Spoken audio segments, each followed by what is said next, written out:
আসসালামু আলাইকুম, সবাইকে স্বাগত জানাচ্ছি আরটিভির দুপুরের সংবাদে। শুনছিলেন মার্কেন্টাইল ব্যাংক সংবাদ শিরোনাম। পুরো সংবাদে আপনাদের সঙ্গে থাকছি আমি ফারজানা তানি। দুদিনের সফরে ঢাকায় পৌঁছে সাভারের জাতীয় স্মৃতিসৌধে মুক্তিযুদ্ধে শহীদদের প্রতি শ্রদ্ধা জানিয়েছেন সফররত শ্রীলঙ্কার প্রধানমন্ত্রী মাহিন্দা রাজাপাকসে। জাতির পিতা বঙ্গবন্ধু শেখ মুজিবুর রহমানের জন্মবার্ষিকী ও স্বাধীনতার সুবর্ণ জয়ন্তীর অনুষ্ঠানে যোগ দিতে সকাল 9:45 ঢাকায় পৌঁছান তিনি। বিকেলে জাতীয় প্যারেড গ্রাউন্ডে বিশেষ অনুষ্ঠানমালায় সম্মানিত অতিথি হিসেবে উপস্থিত থাকবেন। আগামীকাল বাণিজ্য, বিনিয়োগ, কৃষি, উপকূলীয় জাহাজ চলাচল, শিক্ষা, তথ্য প্রযুক্তি ক্ষেত্রে পারস্পরিক সহযোগিতা বৃদ্ধির বিষয়ে প্রধানমন্ত্রী শেখ হাসিনার সঙ্গে বৈঠক করবেন রাজাপাকসে। পরে কয়েকটি সমঝোতা স্মারক স্বাক্ষর হওয়ার কথা রয়েছে। বিকেলে তিনি রাষ্ট্রপতি মোহাম্মদ আব্দুল হামিদের সঙ্গে সৌজন্য সাক্ষাৎ করবেন। সন্ধ্যায় কলম্বোর উদ্দেশ্যে ঢাকা ছাড়বেন তিনি।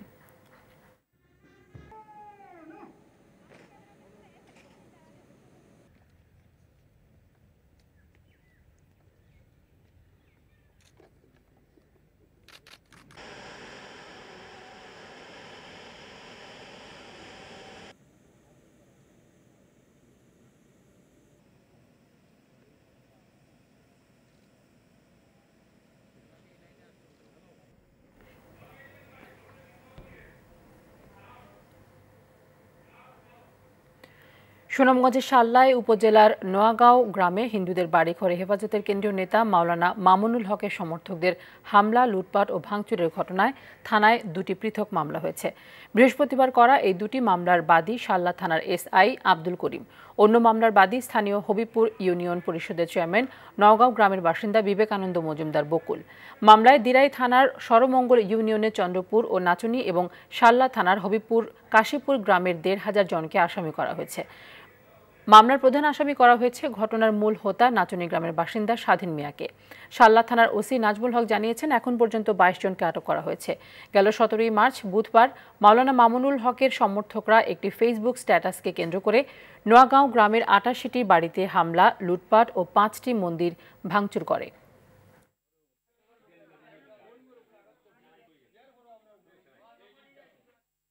করোনার দ্বিতীয় ঢেউয়ের আলামত দেখছেন বিশেষজ্ঞরা। বর্তমান পরিস্থিতি আর 2 সপ্তাহ অব্যাহত থাকলে দ্বিতীয় ঢেউ শুরু হবে।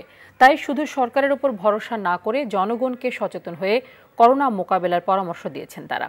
আরও দেখুন খান আলামিনের রিপোর্টে। ময়মনসিংহের নান্দাইলের আবু সাইদ 8 বছর ধরে ফলের ব্যবসা করছেন কারওয়ান বাজারে। করোনা পরিস্থিতির কিছুটা উন্নতি হওয়ার পর থেকে তার ব্যবসা ভালোই চলছে। মনে করোনার ভয় থাকলেও বেশি কথা বলতে হয় বলে মাস্ক ছাড়াই থাকতে হচ্ছে সব সময়। আমরা তো একটু তফাৎ থাকি, যার কারণে মাস্ক একটু কম ব্যবহার করি। কথা বেশি বলতে হয় তো, এই জন্য মাস্ক ব্যবহার করলে কষ্ট হয়, শ্বাসকষ্ট হয়। আবু সাইদের মতো অনেকেই করোনার খুব একটা খবর রাখেন না। লোকমুখে শোনেন কখনো বাড়ার কথা, আবার কখনো কমার। তবে মনের মধ্যে একটা ভয় থাকে ঠিকই। গত কয়েক মাস আগে শুনছি করোনা কমছে, কিন্তু বর্তমান পরিস্থিতি শুনছি করোনা অনেক বেড়েছে। বর্তমানে লকডাউন দেওয়ার সম্ভাবনা স্বাস্থ্য অধিদপ্তর বলতেছে আবার লকডাউন চাচ্ছে, কিন্তু অনেকে বলছে লকডাউন চাই না। এই অবস্থায় আমরা দ্বিধাদ্বন্দ্বে আছে, কী হবে, লকডাউন হবে কিনা। ঢাকার পরিস্থিতি ভালো না। নিজে যাই আছি, কিন্তু যখন ঘরে যাই আমি সেফ আছি কিনা, আমার মধ্যে দিয়ে মানুষগুলির ভিতরে কোনো কিছু আবার হইল কিনা, এটা তো আতঙ্কের ভিতরে থাকতে হয়। এমন পরিস্থিতিতে করোনার সংক্রমণ বাড়ছে। দ্বিতীয় ঢেউ এখনো শুরু হয়নি, তবে আলামত দেখা যাচ্ছে। যে আলামত আরো 2 সপ্তাহ থাকলে সেটাকে দ্বিতীয় ঢেউ শুরু বলা যাবে বলে মনে করেন এই বিশেষজ্ঞ। দুটো মানদণ্ডে কিন্তু আমাদের সংক্রমণটা বাড়ছে, তবে এটা দ্বিতীয় সপ্তাহ শেষ হবে আগামী শনিবারে।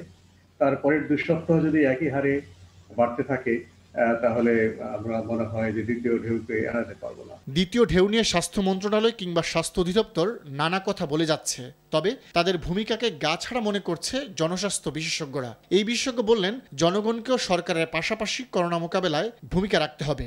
আমরা কিছুটা দেখিয়েছি নভেম্বর মাসে, যখন শীতকালে দ্বিতীয় ঢেউ আসবে বলে আমরা আশঙ্কা করছিলাম এবং আমাদের এখানে রোগীর সংখ্যা বেড়ে গিয়েছিল। তখন কিন্তু আমরা সবাই উদ্যোগী হয়েছিলাম, সরকারের সমস্ত অংশ তারা সক্রিয় হয়েছিল, মানুষও এগিয়ে এসেছিল। ফলে নভেম্বরে সেই ঢেউটা আর উঠতে পারেনি, সেটা নিম্নগামী হয়েছে। এখনো যদি আমরা সবাই খুব নিষ্ঠার সাথে কাজগুলো করি, আন্তরিকতার সাথে করি, এবং যদি এটা মনে করি যে আমরা একা কেউ নিরাপদ থাকতে পারবো না, সবাই যদি একসঙ্গে নিরাপদ না থাকি, তাহলেই কিন্তু আমরা সফল হব। ইতিহাস পর্যালোচনা করলে দেখা যায় মহামারীর দ্বিতীয় ঢেউ প্রথমবারের চেয়ে বেশি প্রাণঘাতী ও ভয়ঙ্কর হয়। ১৯১৮ সালের স্প্যানিশ ফ্লুয়ের দ্বিতীয় ঢেউয়ের স্থায়িত্ব ছিল মাত্র ৩ মাস, অথচ এতে ভারতবর্ষে মৃত্যুবরণ করে ১.৫ কোটির বেশি মানুষ। খান আলামিন, RTV, ঢাকা। করোনা ভাইরাস সংক্রমণের ঊর্ধ্বগতির মধ্যে অনুষ্ঠিত হলো ৪১তম BCS প্রিলিমিনারি পরীক্ষা। সকাল ১০টা থেকে বেলা ১২টা পর্যন্ত ঢাকা সহ দেশের ৮টি বিভাগে এই পরীক্ষা অনুষ্ঠিত হয়। ২১৬৬ পদের জন্য এবার প্রিলিমিনারিতে অংশ নিয়েছেন ৫.৫ লাখ। পরীক্ষা কেন্দ্রে স্বাস্থ্যবিধি মানাতে PSCর পক্ষ থেকে পরীক্ষার্থীদের ৩ ফুট দূরত্বে বসা, মাস্ক পরা, তাপমাত্রা মাপা ও হ্যান্ড স্যানিটাইজ সহ ১১ দফা নির্দেশনা দেওয়া হলেও পরীক্ষা শেষে মানা হয়নি স্বাস্থ্যবিধি। হাজার হাজার শিক্ষার্থী তীব্র গাদাগাদি করে কেন্দ্র থেকে বের হয়েছেন। তবে দেরিতে হলেও সরকারি চাকরি প্রার্থীদের সবচেয়ে কাঙ্ক্ষিত এই পরীক্ষা অনুষ্ঠিত হওয়ায় খুশি অনেকেই।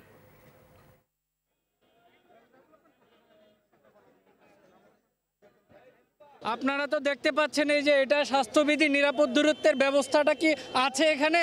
পরীক্ষা তো দিয়েছি, কিন্তু বিষয় হচ্ছে স্বাস্থ্যগত যে ঝুঁকিটা সেটা আরো বেড়ে গেছে আর কি। আমাদের যে পরীক্ষা নিচ্ছে পরীক্ষার মধ্যে কোনো স্বাস্থ্যবিধি মানা হয় নাই, ঢোকার সময় কোনো মানা হয় নাই, বের হওয়ার সময় তো এখন সরাসরি ক্যামেরার সামনে আপনারা দেখতেই পাচ্ছেন। দেখা যাচ্ছে প্রতিনিয়তই করোনার সংক্রমণ বৃদ্ধি পাচ্ছে, তো এই অবস্থায় আমাদের স্বাস্থ্য ঝুঁকি তো থেকেই যাচ্ছে। পরীক্ষাটা অনেক আগের ছিল, গত বছরে দিতে পেরে ভালো লাগছে।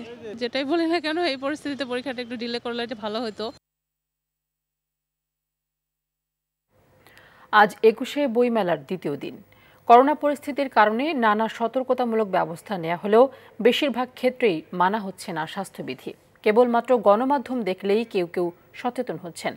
অনেকেই আবার মুখে মুখে স্বাস্থ্যবিধি মেনে চলার কথা বললেও বাস্তবে মানছেন না। মাস্ক পরার ক্ষেত্রেও রয়েছে উদাসীনতা। শুক্রবার হওয়ায় বইমেলায় দুপুরের আগে থেকে মানুষের উপস্থিতি কিছুটা কম থাকলেও বেলা বাড়ার সঙ্গে সঙ্গে ভিড় বাড়ার আশা করছেন বিক্রেতারা।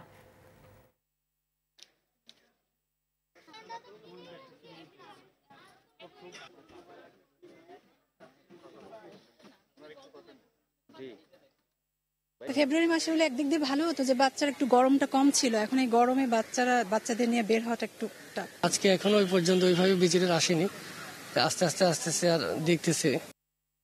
রোজার আগের ঊর্ধ্বমুখী নিত্যপণ্যের দাম। সপ্তাহের ব্যবধানে সয়াবিন তেল, ডাল, ছোলার দাম বেড়েছে কেজিতে ২ থেকে ৫ টাকা পর্যন্ত। তবে কেজি প্রতি ১০ টাকা কমেছে পেঁয়াজের দাম, বিক্রি হচ্ছে ৩৫ টাকায়। এ সপ্তাহেও আরও ১৫ টাকা বেড়ে ব্রয়লার মুরগি বিক্রি হচ্ছে ১৬৫ টাকা, আর ২০ টাকা বেড়ে সোনালী মুরগি ৩৬৫ টাকা। কেজি প্রতি ১০০০ টাকা ছাড়িয়েছে ইলিশের দাম। বিস্তারিত সেলিম মালিকের রিপোর্টে।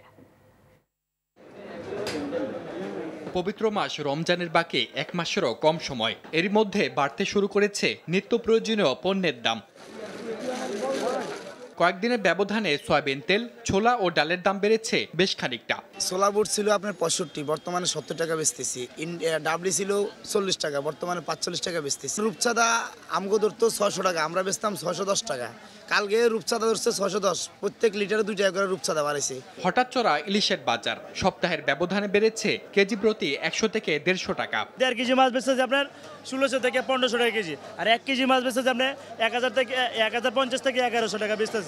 এদিকে বাজার ভরপুর দেশি পেঁয়াজে দামও কমেছে কেজি প্রতি ৫ টাকা, আর ৪ টাকা কমেছে আলুর দামে। গত সপ্তাহে পেঁয়াজ ৪০ টাকা বিক্রি করছি, এই সপ্তাহে ৫ টাকা কমছে, ৩৫ টাকা বিক্রি করতেছি। আলু গত সপ্তাহে ২০ টাকা ছিল, এই সপ্তাহে ১৬ টাকা বিক্রি করতেছি। আকাশ ছোঁয়ার দাম ব্রয়লার মুরগি, সোনালী, লাল ও সাদা মুরগিতে। গেছে সপ্তাহে ব্রয়লার ছিল ১৪৫-৫০ টাকা, এই সপ্তাহে ব্রয়লার ৬০-৬৫ টাকা। লাল মুরগি ছিল ১৮০ টাকা, এখন হচ্ছে ২০০ টাকা। আর লেয়ার মুরগি, সাদা লেয়ার ছিল ১৬০ টাকা, এখন হচ্ছে ১৮০ টাকা। মার্কেট মনিটরিং করলে কিছুটা হলেও কমে আসবে। বেশি দামে পণ্য কিনে কষ্টে বেঁচে থাকার আশা থাকলেও অসচেতনতার কারণে নিজেদের জীবন সবচেয়ে ঝুঁকিতে ফেলছেন ক্রেতারা। অতিমারি করোনা সংক্রমণ বৃদ্ধির মধ্যে নিশ্চিত হচ্ছে না সামাজিক দূরত্ব, মাস্ক ব্যবহারেও। মাস্কটা পরে গেছে যে ময়লার ভিতরে। মাস্ক পরার দরকার হয়, কিন্তু আমি পরি নেই। খেয়াল ছিল না, এখন কাজে এখন খেয়াল হয়েছে, এখন পড়তে আছে। এই যে সেলিম মালিক, RTV, ঢাকা। মুড়িকাটা পেঁয়াজের বাম্পার ফলনেও মুখে হাসি নেই রাজবাড়ীর কৃষকদের। স্থানীয় বাজারে দাম কম থাকায় পেঁয়াজ বিক্রি করে উৎপাদন খরচই উঠাতে পারছেন না তারা। এজন্য ভারতীয় পেঁয়াজ আমদানি করাকে দায়ী করছেন কৃষকরা। রাজবাড়ীর প্রতিনিধি M মনিরুজ্জামানের তথ্যচিত্রে আরও জানাচ্ছেন নাদিরা সুলতানা। রাজবাড়ীতে মুড়ি কাটা পেঁয়াজের বাম্পার ফলন হয়েছে, তারপরেও শঙ্কায় দিন কাটছে কৃষকদের। গত বছর যেখানে পাইকারি বাজারেই প্রতিমণ পেঁয়াজ 1800 থেকে 4000 টাকা পর্যন্ত বিক্রি হয়েছে, এবছর তা বিক্রি হচ্ছে 1000 টাকার নিচে। এতে উৎপাদন খরচই উঠছে না বলে অভিযোগ কৃষকদের। পাখি বইতে খরচ হয়েছে 20-22 হাজার টাকা, কিন্তু আমরা বিক্রি করতেছি 700-600 টাকা মন। ভারতের তো পিস আসে যায়, কৃষকরা আর কি করবে, ভারতের তো ডালিয়া আনতেছে। এতে ঋণ পরিশোধে দিশেহারা হয়ে পড়েছেন স্থানীয় চাষিরা। পেজ লাগায়া যে খরচ হয়েছে সেই খরচ উঠতেছে না। ভারতের পিস আর আনবেন না, ভারতের পিস যাওয়ার সাথে আমার দেশের মানুষ মরিয়ে গেল, পিস যাওয়া হচ্ছে না। বাজার দর কম হয় পেঁয়াজ চাষে কৃষকদের আগ্রহ কমছে বলে জানান এই কৃষি কর্মকর্তা। চাষিরা যে আশায় তারা উৎপাদন করেছিল যে দাম বেশি পাবে, কিন্তু সেই দাম তারা পায় নাই, বরং তারা কিছুটা ক্ষতিগ্রস্ত হয়েছে। দেশের অন্যতম পেঁয়াজ উৎপাদনকারী রাজবাড়ীর কৃষকদের রক্ষায় সহজ শর্তে ঋণ দেওয়া সহ ভরা মৌসুমে ভারতীয় পেঁয়াজ আমদানি বন্ধ রাখার দাবি সংশ্লিষ্ট সবার। আদিরা সুলতানা, RTV। জাতির জনক বঙ্গবন্ধু শেখ মুজিবুর রহমানের জন্মবার্ষিকী উপলক্ষে বিভিন্ন মসজিদে দোয়া ও মোনাজাতের আয়োজন করা হয়েছে। দর্শক, এই মুহূর্তে রাজধানীর বায়তুল মোকাররম মসজিদে আছেন সহকর্মী এয়ার বাদল, সেখান থেকে সরাসরি যুক্ত হচ্ছেন তিনি। বাদল, বায়তুল মোকাররমে যে মোনাজাতের ব্যবস্থা করা হয়েছে আজকে বঙ্গবন্ধুর জন্মবার্ষিকী উপলক্ষে, সেখানকার অবস্থা কি এবং বাইরে কি এই বিষয়ে কোনো বাড়তি নিরাপত্তা ব্যবস্থা নেওয়া হয়েছে কিনা? তানি, জাতির পিতা বঙ্গবন্ধু শেখ মুজিবুর রহমানের জন্মশতবার্ষিকী উপলক্ষে দেশের বিভিন্ন মসজিদে যে দোয়া মাহফিল হচ্ছে তার অংশ হিসেবে জাতীয় মসজিদ বায়তুল মোকাররমেও বঙ্গবন্ধুর জন্মশতবার্ষিকী উপলক্ষে তার রুহের মাগফিরাত কামনা করে দোয়া মাহফিল হচ্ছে। জুম্মার নামাজের পরে এখানে বিশেষ দোয়া মাহফিলের আয়োজন করা হয়েছে, সেটি এখনই শুরু হয়েছে। এখানে যেসব মুসল্লিরা নামাজ পড়েছেন তারা এই দোয়া মাহফিলে অংশ নিয়েছেন। এছাড়া আমরা মসজিদের বাইরে দেখেছি যে আইন শৃঙ্খলা বাহিনীর নিরাপত্তা কর্মীরা বেশ সতর্ক অবস্থায় রয়েছেন এবং নিরাপত্তা ব্যবস্থা জোরদার করা হয়েছে। তো এখন দোয়া মাহফিল চলছে। এই দোয়া মাহফিলের মধ্য দিয়েই মূলত বঙ্গবন্ধুর আত্মার শান্তি কামনা এবং ৭৫-এ যারা নিহত হয়েছেন তাদের শান্তি কামনা এবং প্রধানমন্ত্রী শেখ হাসিনা সহ যারা রয়েছেন সবার জন্যই দোয়া চাওয়া হবে এবং সে উপলক্ষেই এখানে বিশেষ মোনাজাত এবং দোয়া মাহফিলের আয়োজন করা হয়েছে। তো এটি বেশ প্রায় আধা ঘন্টার মতো সময় ধরে চলবে। তো তানি, এই ছিল আমার কাছে জাতীয় মসজিদ বায়তুল মোকাররম থেকে জন্মশতবার্ষিকী উপলক্ষে সর্বশেষ খবর। বাদল, ধন্যবাদ আপনাকে। দর্শক, এতক্ষণ রাজধানীর বায়তুল মোকাররম মসজিদ থেকে জানাচ্ছিলেন সহকর্মী এয়ার বাদল। শেষ যাত্রায় সব স্তরের শ্রদ্ধা ও ভালোবাসায় সিক্ত হলেন বিএনপির স্থায়ী কমিটির সদস্য ব্যারিস্টার মওদুদ আহমদ। সকালে কেন্দ্রীয় শহীদ মিনারে শ্রদ্ধা নিবেদন শেষে তার 2 দফা জানাজা সম্পন্ন হয়। নোয়াখালীতে আরও 3 দফা জানাজা শেষে বাবা মায়ের কবরের পাশে দাফন করা হবে মওদুদের মরদেহ। খান আলমিনের রিপোর্টে বিস্তারিত। সকালে কেন্দ্রীয় শহীদ মিনারে শ্রদ্ধা নিবেদনের জন্য ঘণ্টাখানেক রাখা হয় ব্যারিস্টার মওদুদ আহমেদের মরদেহ। সেখানে বিএনপি ও এর অঙ্গ সংগঠন সহ সর্বস্তরের জনগণ শ্রদ্ধা নিবেদন করে। শ্রদ্ধা জানান তার ভাইরা প্রধানমন্ত্রীর জ্বালানি বিষয়ক উপদেষ্টা ডক্টর তৌফিক ইলাহি চৌধুরী। উনি অনেক পদে ছিলেন, মন্ত্রী ছিলেন, প্রধানমন্ত্রী ছিলেন, উপরাষ্ট্রপতি ছিলেন, ইতিহাসে তার বিচার করি।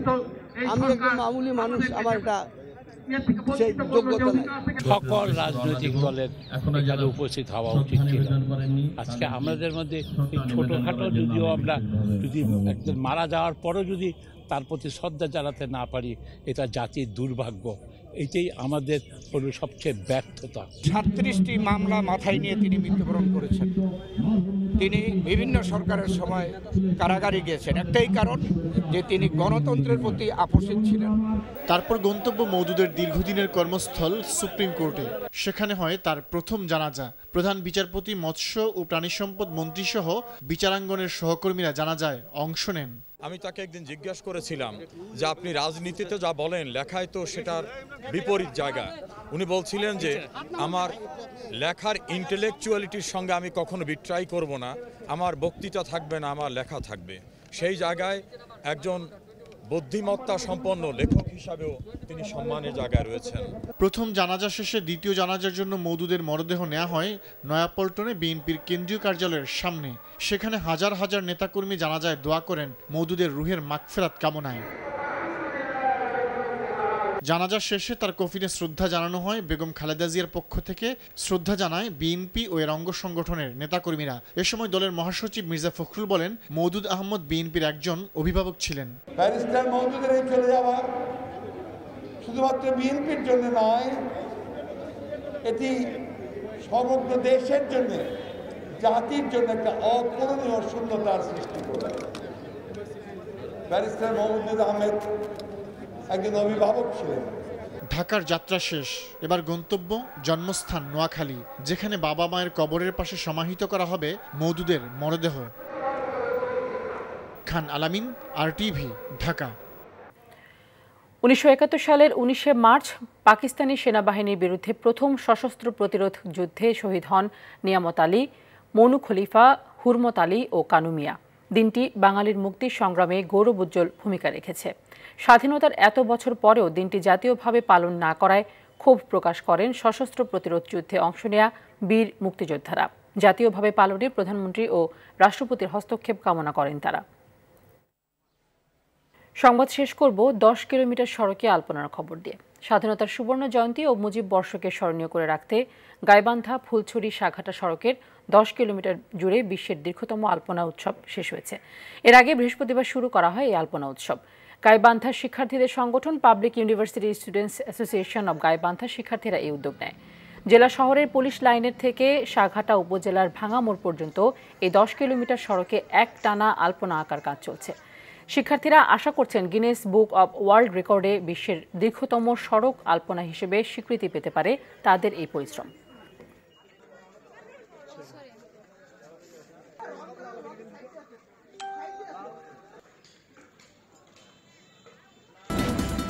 দর্শক, করোনা ভাইরাস নিয়ে আতঙ্কিত হবেন না, সতর্ক হন, নিজে পরিচ্ছন্ন থাকুন, মাস্ক পরুন, অন্যকে সচেতন করুন। এই সংকট মুহূর্তে প্রয়োজনীয় সব তথ্য নিয়ে আপনাদের পাশে আছে RTV।